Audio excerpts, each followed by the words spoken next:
Does a mountain dream? If it did, perhaps it would dream of stillness, of stone and ancient trees. Or perhaps, like the young man who lived upon its slopes, it would dream of something more.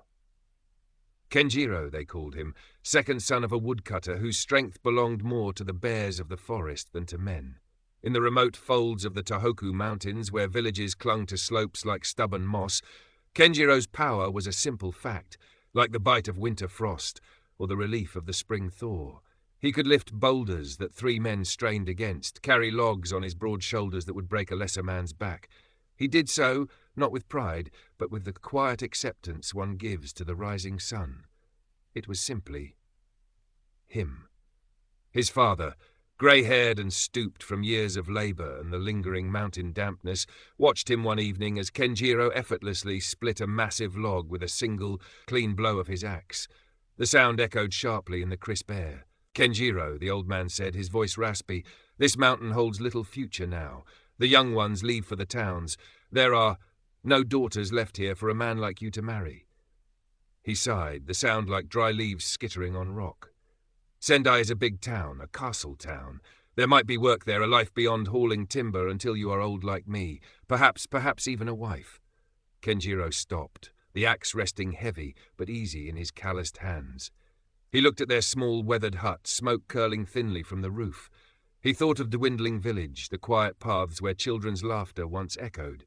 He respected his father deeply, felt the weight of his unspoken worries. Sendai. The name felt vast, alien. He knew the forest paths, the language of wind in the pines, the heft of stone. What did he know of cities, of crowds, of finding a wife? Yet his father's words settled in his heart. There was truth in them. He nodded slowly. I understand, father. I will go. The departure was simple. A small bundle wrapped in cloth containing a change of clothes, a few coins saved painstakingly, and his father's blessing, warmer than any fire. Kenjiro walked down the familiar mountain paths, turning once to see his father standing small and solitary before their home. The air grew warmer as he descended, the scent of pine giving way to damp earth and unfamiliar blossoms. Days blurred into a rhythm of walking, sleeping under stars or the eaves of deserted shrines, eating frugally. He saw more people than he had in years, travellers on the road, farmers in fields that stretched wider than any mountain clearing. He felt large, clumsy, his worn Jinbei marking him as someone from the deep country. He was perhaps 3 days from Sendai when he heard the sharp crack of wood and a frustrated cry. Rounding a bend where the road narrowed between thick bamboo groves, he saw an old man struggling beside an overturned cart. The axle had snapped clean through, sending tools and wrapped bundles tumbling onto the dusty path. The old man, small and wiry with eyes sharp despite his age, kicked futilely at the heavy, tilted cart. Ah, useless, worthless, he muttered, adjusting the spectacles perched on his nose. Kenjiro approached quietly. Trouble, old man? He asked, his voice deep and slow. The old man looked up, startled. He took in Kenjiro's size, his simple clothes. Trouble? Look at this. My best polishing stones, my tools, trapped under this beast. The axle, snapped like a twig. He sighed, wiping sweat from his brow with a stained sleeve. It would take 4 men to lift this enough to fix it, and who passes on this road? Kenjiro looked at the cart, laden with what looked like metalworking tools and carefully wrapped stones. He understood the weight. Without fuss, he walked to the overturned side, found purchase and bent his knees. With a grunt that was more effort than strain, he lifted. The heavy cart rose smoothly, pivoting on the one good wheel until it was clear of the ground on the broken side. The old man's jaw dropped. His spectacles nearly slid off his nose. He stared, blinked, then scrambled forward. Hold it! Hold it just like that, young man! He worked quickly, examining the brake, propping the axle with a spare piece of wood he found nearby, securing it temporarily. Kenjiro held the cart steady, breathing easily, feeling only the familiar pull in his shoulders. When the old man was satisfied, Kenjiro gently lowered the cart. It settled unevenly, but stood upright. The old man circled him, peering up at him. Incredible, I've travelled 50 years, seen sumo wrestlers, strong men, but never anything like that. Effortless. Who are you, boy? Kenjiro, from the mountains near Hayachine. Hayachine? Deep country. And heading to Sendai? Yes, to find work. My father. Kenjiro hesitated, feeling foolish mentioning the wife part. to find a better life. The old man stroked his chin, his sharp eyes assessing. Sendai, eh? Big place, easy to get lost. My name is Tetsu. I'm a craftsman, a tool sharpener mostly. I have a small place I rent on the edge of the city while I work here. You have a place to stay? Kenjiro shook his head. I thought I would find work first. Tetsu chuckled. With strength like that, perhaps, but Sendai can swallow a mountain boy whole. Tell you what, Kenjiro-san, you saved my livelihood back there. Those stones are valuable. Come with me. You can stay at my place for a few days, help me set up my workshop again. I can give you some pointers, maybe introduce you to someone who needs honest muscle. Consider it repayment. Kenjiro felt a warmth spread through him, kindness from a stranger. Thank you, Master Tetsu. I would be grateful. Together, they righted the scattered bundles, secured the load as best they could, and slowly, with Kenjiro sometimes lending a hand to lift the cart over ruts, they continued towards the sprawling noise and promise of Sendai. Sendai was a shock. The sheer number of people, the clatter of wooden geta on packed earth streets, the shouting vendors, the smells of charcoal smoke, grilling fish, and something else, a dense, living scent of humanity. It pressed in on Kenjiro from all sides. He felt monstrously large, his mountain quietness shattered. He followed Master Tetsu through winding streets, past shops displaying colourful fabrics, gleaming pottery, sharp tools, trying not to bump into anyone, his eyes wide. Tetsu's place was small, tucked away in a quieter alley behind a row of artisan workshops. It was cluttered but clean, smelling of oil and metal dust. Kenjiro helped Tetsu unload the cart, his strength making quick work of the heavy stones and anvils. For the next few days, he stayed with Tetsu, helping him organize the workshop, running errands, fetching water. He tried finding odd jobs, hauling goods at the market, helping builders, but his sheer power sometimes caused problems. He'd lift too much, too fast, startling people, occasionally breaking things unintentionally. He felt clumsy, inept in this world of measured actions and complex rules he didn't understand. He learned to navigate the market, though he was hopeless at haggling, often paying the first price asked with an earnest nod that made vendors smile knowingly. It was during one such trip, sent to buy charcoal, that he saw her. She stood beside a stall laden with beautiful pottery, simple, elegant shapes glazed in earthy tones, some decorated with delicate paintings of pine branches or swirling waves. Her father, a man with kind eyes and hands stained with clay, was arranging the pieces. She was helping him, her movements graceful, her concentration focused as she wiped dust from a large vase. She wore a simple indigo kimono, her dark hair tied back neatly. When she looked up briefly, her eyes met Kenjiro's across the bustling market path. He froze, charcoal forgotten. She seemed like something crafted from moonlight and quiet strength, utterly different from the rough world he knew. A blush rose on his neck, and he quickly looked away, fumbling with his coins, suddenly feeling the dust on his clothes, the calluses on his hands. He bought his charcoal from a different vendor further down, his heart thumping like a startled rabbit. He saw her again a few days later, at the same stall. He learned from Tetsu that her father was Haruto, a well-respected potter known for his skill but struggling, like many artisans, under the local lord's heavy taxes. Her name was Aiko. Kenjiro found excuses to walk past their stall, never daring to speak, just stealing glances, captivated by her quiet presence. Tetsu, observant as ever, noticed Kenjiro's distraction. "Aiko-san is a good daughter," he remarked one evening, sharpening a chisel. "Devoted to her father. It's not easy for honest folk these days. Lord Kuroda, he bleeds this town dry." Tetsu sighed. "Speaking of strength, Kenjiro-san, there's a festival next week at the local shrine. They often have a chikaraishi contest, lifting strength stones. A man like you could easily win the prize money." And he added with a twinkle in his eye, "Many people attend the festival. A chance to be seen, perhaps." Kenjiro thought of Aiko. The idea of her seeing him, not as a clumsy mountain giant, but as someone strong, capable, it was a terrifying and exhilarating thought. The days leading up to the festival were filled with a nervous energy for Kenjiro. He practiced controlling his strength, trying to handle Tetsu's delicate tools with more care, imagining lifting the heavy chikaraishi stones smoothly, not just brutishly. He even attempted to tidy his simple clothing, scrubbing away the ingrained dust of the road. On the day of the festival, the shrine grounds buzzed with activity. Colourful lanterns swayed overhead, taiko drums beat a rhythmic pulse, and the air was thick with the scent of festive foods. Sweet. Dango, roasted chestnuts, savoury okonomiyaki. People milled about in their best kimono and yukata. Kenjiro, guided by Tetsu, found the area set aside for the strength contest. Several large, smooth stones of varying sizes lay on a patch of cleared earth. A small crowd had gathered, including several burly men, dockworkers, labourers, perhaps even a low-ranking samurai, who eyed the stones and each other competitively. Kenjiro felt a knot tighten in his stomach. He scanned the crowd, his heart leaping when he saw Aiko standing with her father near the edge, watching with quiet curiosity. He quickly looked down, suddenly wishing he hadn't come. The contest began. Men strained, faces red, muscles bulging, to lift the smaller stones. Some succeeded, earning cheers. Others failed, met with good-natured groans. The stones grew progressively larger.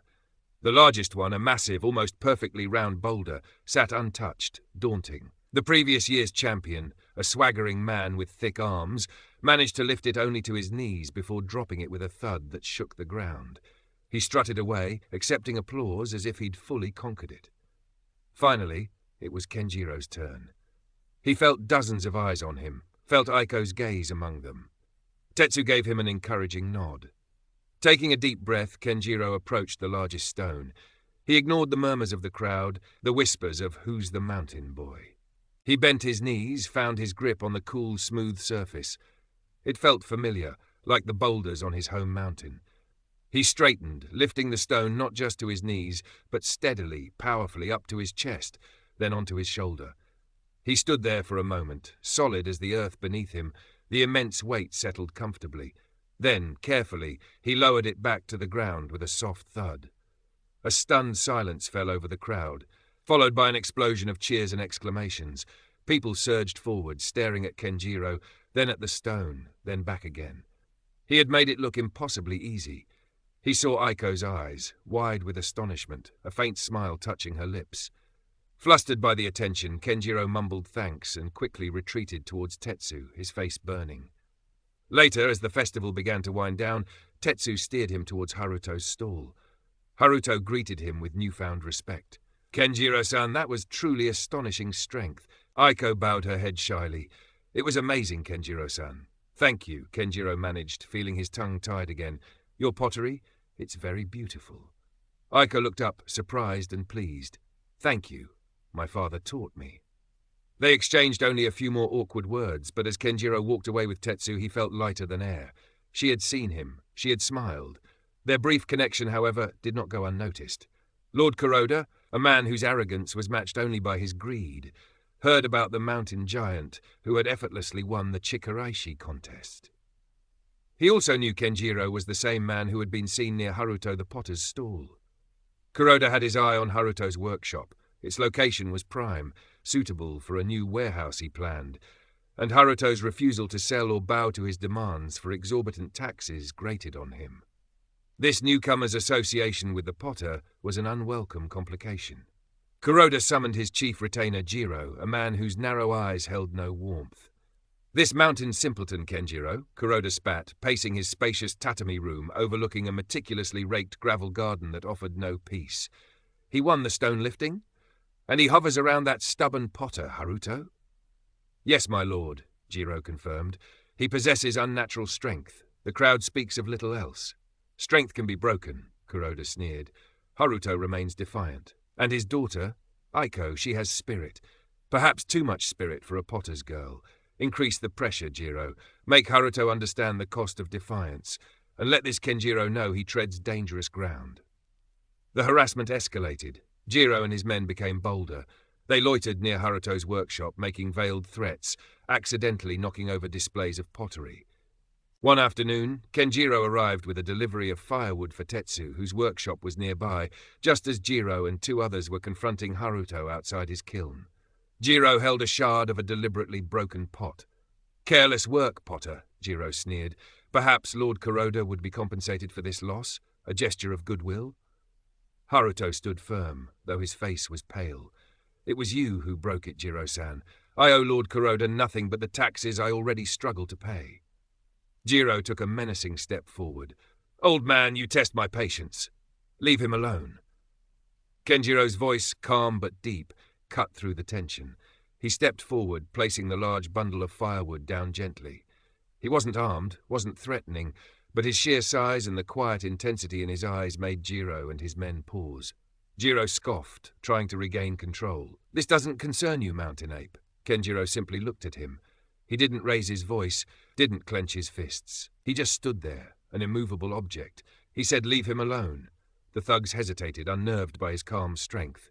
Jiro, realizing a public brawl would look bad, shot Haruto a venomous glare. This isn't over, Potter. He turned sharply and stalked away, his men trailing behind him. Haruto let out a shaky breath. Thank you, Kenjiro-san. They become bolder every day.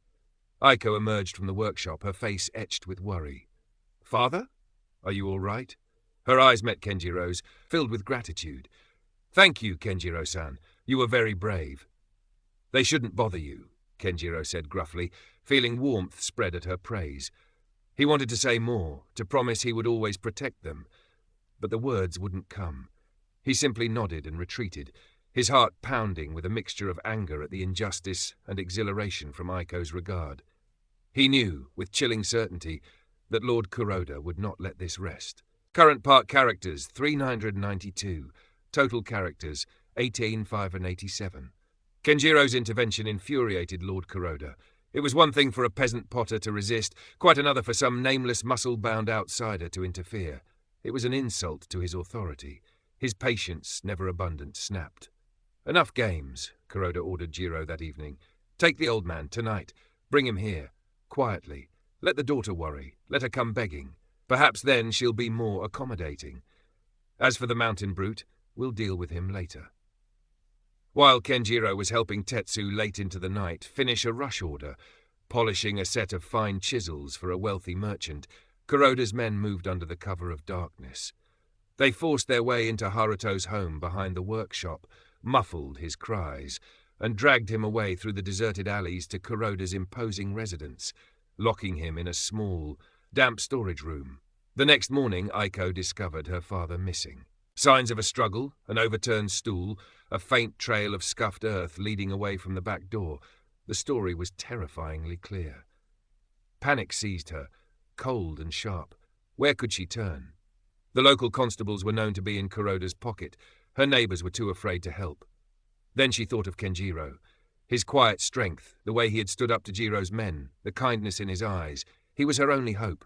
She ran, heedless of propriety, through the waking streets to Tetsu's workshop. Kenjiro was outside, rinsing his face in a bucket of cold water. Kenjiro-san, Aiko cried, breathless, tears streaming down her face. My father, he's gone. They took him.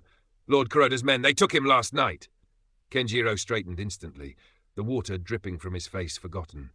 Seeing Aiko's distress, her terror ignited a cold fury within him unlike anything he had ever felt. His earlier hesitation, his uncertainty about city ways vanished. This was simple. This was wrong. Where did they take him? He asked, his voice low and steady. To Lord Kuroda's residence. It must be, Aiko sobbed. There's nowhere else. Tetsu emerged, having heard the commotion. He listened grimly to Aiko's story. Kuroda's yashiki is heavily guarded, Kenjiro-san, he warned. Walls like a fortress. Going in there. He needs help, Kenjiro stated simply. He looked at Aiko, at her tear-streaked face, her trembling hands. I will bring him back, Aiko-san. I promise you. There was no boasting in his voice, just absolute certainty. Tetsu studied him, then nodded slowly. He knew the town layout, the likely weak points of Kuroda's residence, service entrances, delivery gates.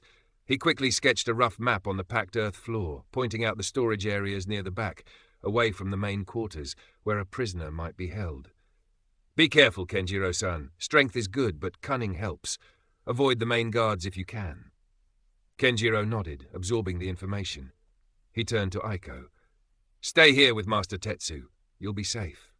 He didn't wait for an answer. He turned and walked towards the heart of Sendai, towards the looming residence of Lord Kuroda, his powerful frame moving with a newfound dangerous purpose. The mountain boy was gone. A protector had taken his place. Kuroda's residence was as imposing as Tetsu had described. High stone walls topped with tiles gleamed dully in the morning sun. A heavy wooden gate, reinforced with iron, stood shut, flanked by bored-looking guards in Kuroda's livery. Kenjiro didn't approach the main entrance. Remembering Tetsu's map, he circled around through narrower back alleys until he reached a smaller, less guarded service gate, likely used for deliveries. 2 guards stood there, leaning on their spears, gossiping idly. Kenjiro walked towards them steadily. They looked up, surprised, then suspicious. "Halt! This is Lord Kuroda's property. State your business," one called out, raising his spear uncertainly. Kenjiro didn't slow down. He reached the gate. Before the guards could react further, he grabbed the thick wooden bars of the gate itself. Wood groaned, splintered. With a single mighty heave, he tore the gate from its hinges and tossed it aside like a broken toy. The guards stared, mouths agape, spears forgotten. Kenjiro stepped past them into the compound. "Where is Haruto the potter?" he demanded, his voice echoing slightly in the enclosed space. His entrance hadn't gone unnoticed. Shouts erupted from further within the compound. More guards came running, swords drawn this time. They were better trained, more wary than the gatekeepers. 4 of them rushed him simultaneously. Kenjiro moved. He didn't have a weapon, didn't need one. He sidestepped the first thrust, grabbed the guard's sword arm, twisted.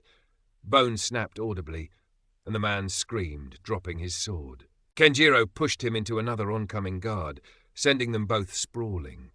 He caught the 3rd guard's blade on his forearm, a deliberate block, his thick mountain-bred muscle and perhaps sheer density slowing the cut to a painful but shallow gash.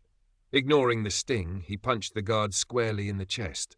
The man collapsed, gasping for air. The 4th guard, seeing his companions fall so easily, hesitated. Kenjiro simply pointed towards the way he'd come. The guard turned and fled. More shouts, more running feet. Kenjiro ignored them. He focused on Tetsu's directions, moving swiftly through the service courtyards towards the storage buildings. He kicked open doors, peering into storerooms filled with sacks of rice, barrels of sake, discarded furniture. Finally, behind a heavy bolted door, he heard a faint sound. He put his shoulder to the door. The bolt ripped free from the wood. Inside, blinking in the sudden light, huddled on a pile of old sacks, was Haruto. He was bruised and dirty, but relief flooded his face at the sight of Kenjiro. "Kenjiro-san, how?" "Aiko sent me. Can you walk?" Kenjiro helped the older man to his feet. Haruto leaned heavily on him, wincing. They emerged from the storeroom just as a larger group of guards, led by Jiro himself, intercepted them in a wider courtyard connecting to the main residence. Behind them, standing on the veranda of the main house, was Lord Kuroda, his face a mask of fury. "You!" Kuroda shrieked, pointing a trembling finger. "Insolent beast! How dare you invade my home! Kill them! Kill them both!" Jiro drew his sword, a cruel smile twisting his lips. "You should have stayed in your mountains, boy." The guards spread out, forming a semicircle, trapping Kenjiro and Haruto. Kenjiro pushed Haruto gently behind him. He faced the ring of armed men, his own blood dripping slowly from his forearm, his expression grim. He knew he couldn't fight his way out while protecting the injured potter indefinitely. He braced himself, ready to meet their charge. Swords flashed as Jiro gave the signal. The guards surged forward. Kenjiro met the first 2, grabbing their sword arms, using their own momentum to slam them into each other. He kicked a heavy rain barrel towards another group, sending them stumbling. He was a whirlwind of controlled power, disarming, disabling, shoving men aside with contemptuous ease, careful not to inflict fatal wounds but ensuring they wouldn't rise quickly. Yet there were too many. Jiro, a skilled swordsman, pressed him hard, aiming for openings, trying to herd him. Haruto watched in terrified awe as Kenjiro fought like a cornered bear, protecting him, absorbing blows that would have felled anyone else. Kuroda shrieked encouragement to his men from the veranda, his face contorted with rage. Just as Jiro lunged, aiming a vicious thrust at Kenjiro's exposed side while he was occupied with 2 other guards, a sharp command cut through the din. "Hold! In the name of the Shogun's law!"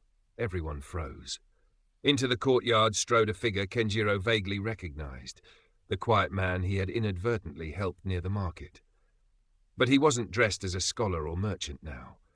He wore the formal kamishimo of a samurai official, flanked by 2 stern-faced uniformed constables bearing the crest of the Sendai-dai Domain's magistrate. It was Officer Sato.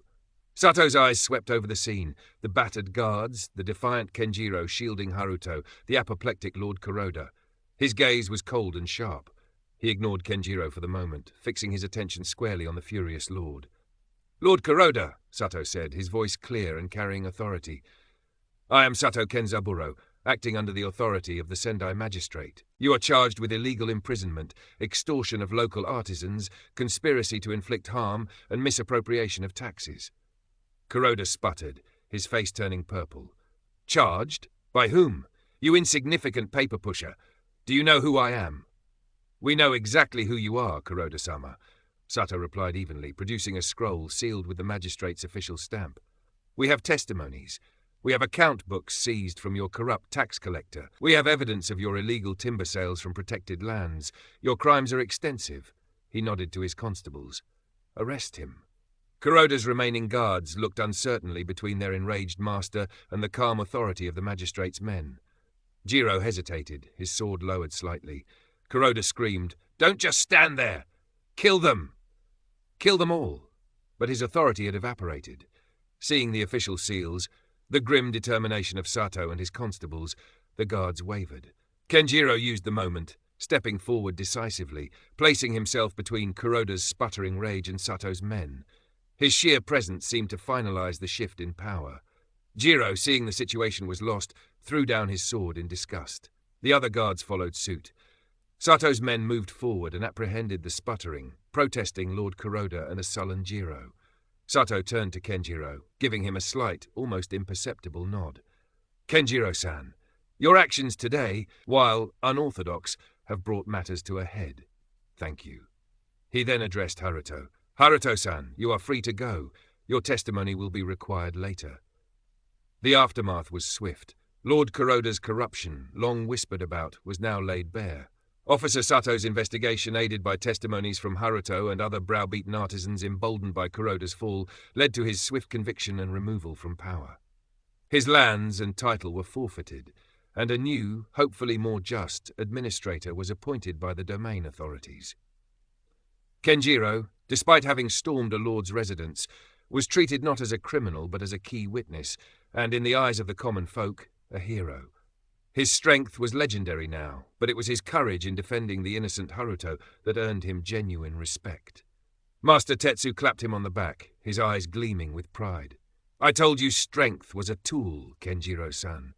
You wielded it well today." Haruto, recovering from his ordeal, couldn't thank Kenjiro enough. When Kenjiro, stammering and blushing, finally found the courage to ask for Aiko's hand in marriage, Haruto beamed. "Kenjiro-san," he said warmly, "you saved my life and protected my daughter.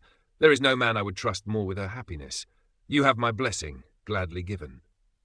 Aiko, standing beside her father, looked at Kenjiro, her eyes shining with affection and relief. "I hoped you would ask, Kenjiro-san," she whispered, a radiant smile transforming her face. Kenjiro felt a joy so profound it seemed to fill the vast space his strength occupied. He decided to stay in Sendai. The mountains would always be part of him, but his life was here now, with Aiko, with Haruto, with Master Tetsu. He sent word, and a significant portion of the reward money offered for information leading to Kuroda's conviction back to his father in the Tohoku village, ensuring the old man's comfort. He didn't become a formal town guard, finding the rules and routines too confining. Instead, he found his purpose in a different way. He worked alongside Haruto sometimes, his strength useful in moving heavy clay or loading the kiln. He helped Master Tetsu, becoming an apprentice of sorts, learning the patience of craft, the subtle strength needed not just to lift, but to shape. He also began informally teaching some of the local youths basic self-defense and sumo techniques in the shrine grounds, showing them how strength could be controlled, used for discipline and protection, not aggression. The children adored him, climbing on his broad back, unafraid of the gentle giant. Months later, Sendai settled into a new rhythm under its changed leadership. On a cool autumn evening, Kenjiro sat with Aiko and Haruto outside the pottery workshop. The kiln glowed warmly nearby. Aiko poured tea, her movements calm and content. Kenjiro watched her, his heart full. He picked up a small, slightly misshapen cup he had tried to make himself. It was clumsy, thick-walled, nothing like Aiko's delicate work, but she kept it and used it daily. He handled it carefully, his large hands surprisingly gentle now. He was still the man with the strength of the mountain, but Sendai and Aiko had taught him its true measure lay not in lifting boulders, but in building a life, protecting what was precious, and finding peace in a world he now called home. The mountain might dream of stillness, but Kenjiro had found his dream in the heart of the bustling town, a dream of simple happiness, hard-earned and deeply cherished.